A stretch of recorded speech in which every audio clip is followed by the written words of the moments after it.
Hello again out there, and tonight we have with us Bryant Thomas, a longtime news person and radio personality, most recently with the AP News Bureau in Washington, D.C. And tonight we're going to talk about freedom of the press and encroachment on the First Amendment rights, which we talked about before. Now, Bryant, what I find the latest alarming indicators of impinging on free speech is Merrick Garland behind me, the AG of the United States, sending a memo to his FBI agents nationwide to investigate potential domestic violence at school board meetings. And to me, that's a vast overreach because that's usually handled by local police if school boards get unruly. And the end effect of that is a chilling effect. Parents are going to be thinking twice, even at showing up at school board meetings. So the purpose of that, the way I see it, is another way to squelch dissent. What do you think? Well, I don't know if we're that far along yet. I think the request came from, a group of educators, an association in Washington. And the whole point was that they were concerned about what had gone on in Loudoun County, Virginia, and some other places around the country, but most importantly, Loudoun, where there were some really hot and heavy debates between parents and school board members about what was being taught to their children in the schools. So I don't know that it represents anything that is of nationwide concern.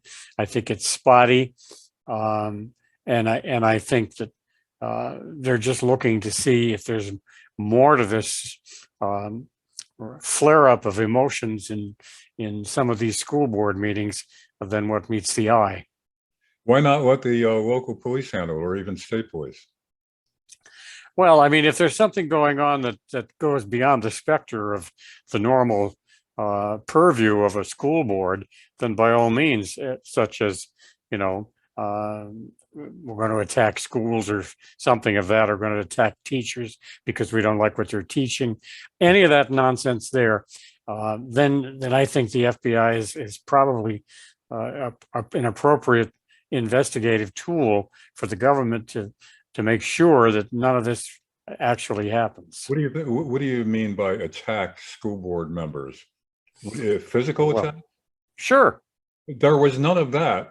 There were no kinds of threats of violence like that at the Loudoun school board meeting or other school board meetings.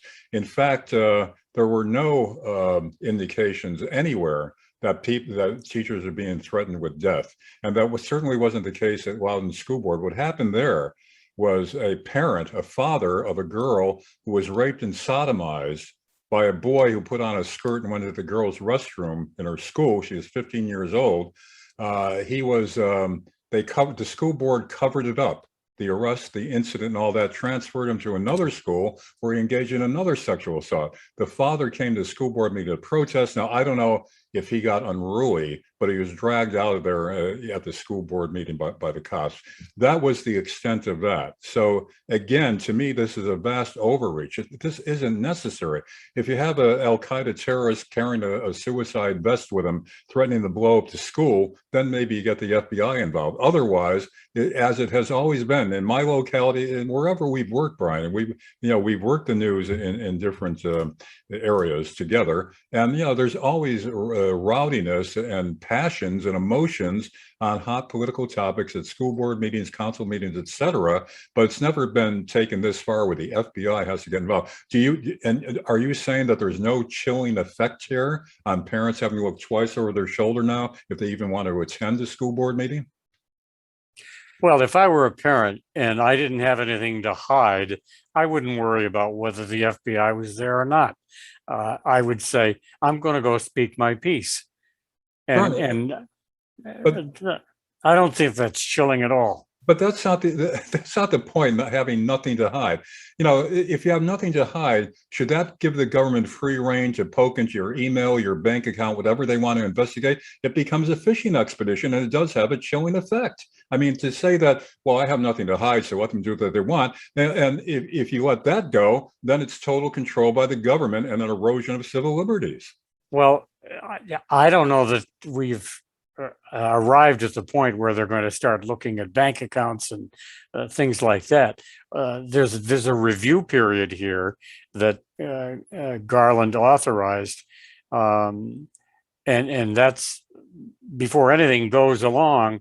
It's going to be 6 or 8 weeks of review where they collect information and decide how to go forward. Right.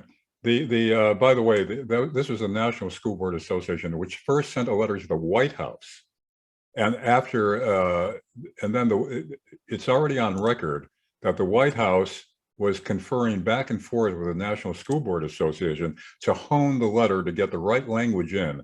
And once that was finalized, then the White House forwarded it to Merrick Garland within, I guess, less than a week, and then Merrick Garland issues a directive. I mean, doesn't that smell of political manipulation to you? Well, I want to know the genesis of how the School Board Association approached the White House. What were they concerned about? Was it just Loudoun County? Was it something beyond that?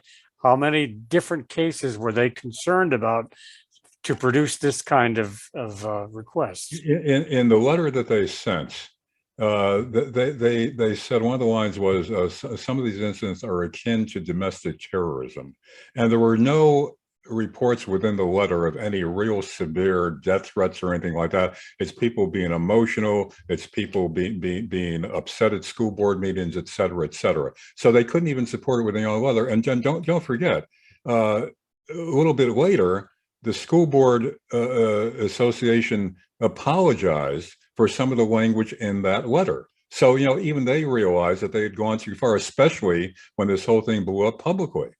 I mean, to have the FBI involved in that, put out a directive, gets big news.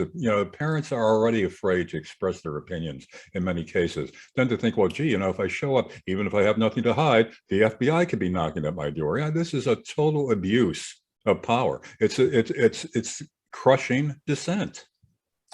Well, I don't know that we're there yet. As I said in the beginning of my remarks here tonight, I think the only reason that the School Board Association backed down was because it did go public. They didn't expect that any of this would hit the public domain. So I think they can apologize all they want. They still did it, and that doesn't change anything. If they were to withdraw the request and petition the White House to withdraw its order to Garland, then maybe I might be more impressed. But nonetheless, it's in motion now. Another example, I think, alarming example of impingement on freedom of the press is the FBI raid on the headquarters and the founder of Project Veritas over a letter, a purportedly stolen letter that belonged by a diary that belonged to Ashley Biden, the daughter of Joe Biden. Now, again, the FBI got an order for a grand jury subpoena, and they searched the founder's apartment and also the apartments of several of his staff members. Now, I could understand if they have real probable cause and evidence that Veritas itself stole the diary, but Veritas already, according to Veritas, they offered to give the diary back to Ashley Biden, but her lawyer would not authenticate it or accept it. Then they hand it over to law enforcement. Which agency it is, I don't know.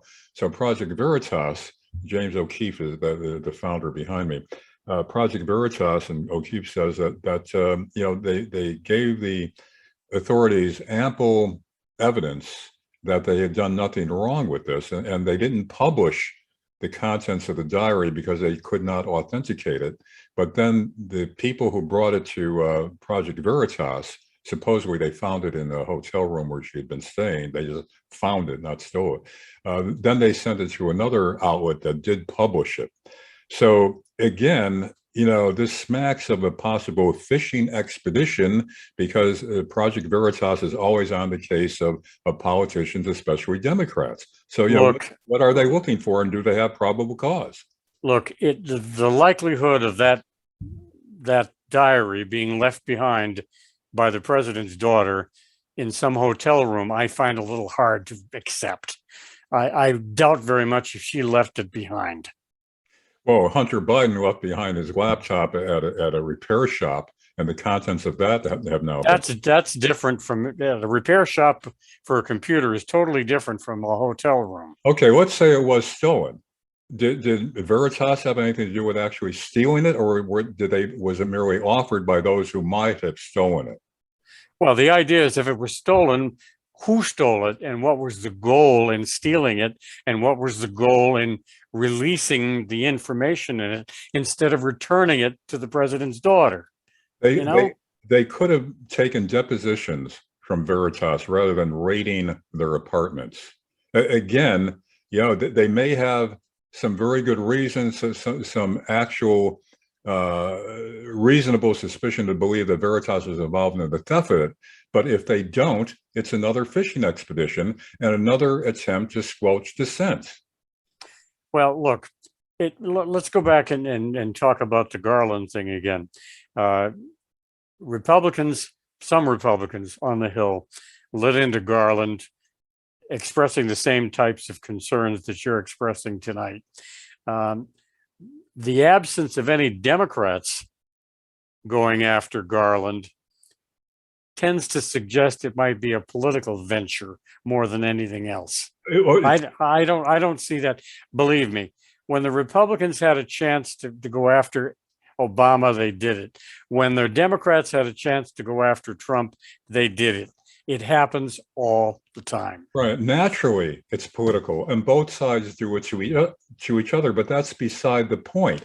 The point I'm making here is, and they could easily do it to Republicans, when the administration, or Democrats when the administration switches again. What I'm saying is this is a danger to journalism and to free speech and to getting information out to the public. And naturally, the Republicans aren't going to criticize this because they want to destroy, I would assume many of them, Veritas, because they're always after Democrats, exposing them. And Republicans would do the same thing. But again, that's not really the point of concern here. The point of concern is if they were staging these raids on news outlets without real reason to, then again, it's intimidation. Look what they've done to Julian Assange. All he did was publish things that he did not steal that were provided to him, and he's been in jail, dying in jail, according to reports.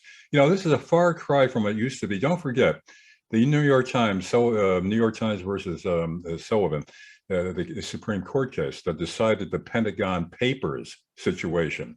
The Pentagon Papers were leaked to the Times and to the Washington Post by Daniel Ellsberg, who was working for the Pentagon. He was an employee. So therefore, yes, you could say he stole them because he leaked them, and he was vulnerable to a criminal charge, which they tried to charge him with. I guess they did, but then it fell apart. They didn't pursue it. However, they wanted to stop, they wanted to enjoin publication of the New York Times and the Washington Post because, it was a government document, this and that. And the Supreme Court, I think, rightly said back there, it's freedom of the press. And since the press did not involve actually stealing it, but merely publishing documents that might have been stolen, that was within the First Amendment. But now they're changing that around, where if as a journalist, you publish a stolen report that was provided to you by somebody who stole it, then you could be prosecuted too. That's what we're doing with Assange. And again, that's a way to only have the state news. That's the only information we're going to get. That's 1984 in 2021. That this is what they did in Germany, in Italy, in China. All totalitarian states controlled the news. Well, I think there's some validity to what you say. I don't know that we've gotten that far yet. I think there are some concerns that you raised legitimately about what's going on. If you have journalists that are functioning normally in this country, and not the websites that this second instance presents itself as. But if you have a functioning journalist in a conventional news operation who is facing this kind of harassment and legal action, then that's another story. But going after these types of there's a word I'm looking for and I can't find it right now. But these types of websites thrive on this sort of stuff, and they're politically driven. Yes. On both sides. Yes. And what goes out there is not vetted properly in most cases, and that's what the rub is. Are you saying that if somebody's working out of his mother's basement and putting out a document that was leaked to him, stolen from somebody somewhere, leaked to him, because he's not a quote credentialed journalist, the First Amendment doesn't apply to him or to websites like Project Veritas? Well, I mean, the founders of the Constitution, the framers of the Constitution, said a free and vigorous press. Yes. That doesn't mean you can just hang out a sign and call yourself the press. You can under the First Amendment. I think that's already been settled. That's settled case law. You don't. As journalists, Bryant, we didn't have to be credentialed. We didn't have to pass any kind of state or federal standard qualification. Just because you work for an established newspaper or radio station doesn't mean that you're more protected by the First Amendment than is somebody working from his mother's basement. That's not the way the First Amendment works, or should, and that's the way it should work.